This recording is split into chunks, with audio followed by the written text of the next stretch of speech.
सुनो, मोहब्बत की आजमाइश में शायद सबसे बेबस लम्हा वो होता है जब किसी का तसव्वुर आपके जहन में लगातार घूमता रहता है।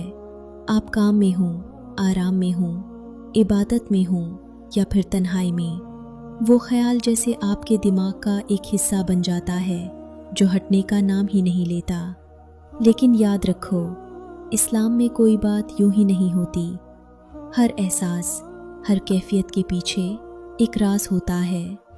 कभी ये कैफियत अल्लाह की तरफ से एक निशानी होती है और कभी ये आपके सब्र और दिल की मजबूती का सबसे कड़ा इम्तिहान। सुनो, अल्लाह कुरान में फरमाता है, क्या ये लोग ज़मीन में चलते फिरते नहीं कि उनके दिल समझ सकें और कान सुन सकें। असल अंधा वो नहीं जो आंखों से नहीं देख सकता, बल्कि असल अंधा तो वो है जो हक को पहचानने से महरूम हो। ये आयत हमें बताती है कि दिल सिर्फ खून पंप करने वाला उज़्व नहीं, बल्कि ये इंसान की असल बसीरत का मरकज़ है। जब दिल बेदार हो तो निशानियों को पहचान लेता है, और जब दिल अंधा हो जाए तो सब कुछ देखने के बावजूद भी हकीकत नज़र नहीं आती। अब सवाल ये है कि आखिर वो इंसान आपके जहन में बार बार क्यों आता है? अक्सर इसकी वजह दिल का गहरा ताल्लुक और मोहब्बत का मजबूत रिश्ता होता है। ये कैफियत कभी खुशखबरी का इशारा बन जाती है और कभी अल्लाह की तरफ से एक आजमाइश। याद रखो, इस कायनात में कुछ भी बेमकसद नहीं। हर जज्बा, हर सोच के पीछे कोई ना कोई हिकमत ज़रूर पोशीदा होती है। अगर कोई शख्स बार बार आपके ख्याल में आ रहा है तो समझ लीजिए कि आप एक बड़े इम्तिहान में दाखिल हो चुके हैं। जब यह आजमाइश शुरू होती है तो उस इंसान का तसव्वुर दिलो दिमाग पर इस तरह छा जाता है कि इबादत में दिल नहीं लगता, अल्लाह की याद कमज़ोर होने लगती है और जुदाई की तड़प दिल को दीमक की तरह अंदर से खा जाती है।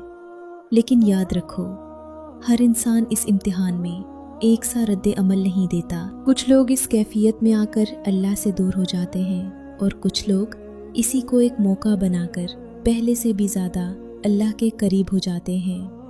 अब तुम खुद फैसला करो कि तुम्हारे दिल में रहने वाला ये ख्याल तुम्हें खैर की तरफ ले जा रहा है या ऐसे रास्ते की तरफ जो नुकसानदेह है। और ज़रा ये भी सोचो कि आखिर तुम्हें इस आजमाइश में डाला ही क्यों गया। कभी कभी जिस चीज़ को हम चाहते हैं उसे पाने के लिए हमें ज़्यादा सब्र और ज़्यादा मेहनत करनी पड़ती है। ये इसलिए नहीं कि अल्लाह सज़ा देना चाहता है, बल्कि इसलिए कि जब अल्लाह किसी बड़े इनाम का इरादा करता है तो पहले बंदे को उसके लिए तैयार करता है, फिर वो रब आहिस्ता आहिस्ता हालात बेहतर बनाता है ताकि जब वो शख्स तुम्हारे नसीब में आए तो वो रहमत बने, ना कि ज़हमत। याद रखो, अल्लाह के यहाँ कुछ भी बेमकसद नहीं। हर कैफियत, हर ताख़ीर, हर आजमाइश एक ख़ास हिकमत के तहत होती है, और तुम्हारे मामले में वो हिकमत क्या है ये वक्त के साथ ही खुलेगी। तब तक अपने दिल को ये तसल्ली दो कि सब कुछ अल्लाह के हाथ में है। वो रब तुम्हारे मामलात की निगरानी कर रहा है और इससे बेहतर फ़ैसला कोई कर ही नहीं सकता। अगर वो शख्स वाकई तुम्हारी ज़िंदगी का हिस्सा है और दुनिया वो आखिरत में तुम्हारे लिए बेहतर है, तो अल्लाह खुद ही तुम्हें इस समत ले जाएगा और इस रब का फ़ैसला हमेशा तुम्हारे हक में बेहतर ही होगा। अगर मेरी बात समझ आए तो इस पर ज़रूर अमल कीजिएगा। कमेंट सेक्शन में ज़रूर बताइएगा, दुआओं में याद रखिएगा।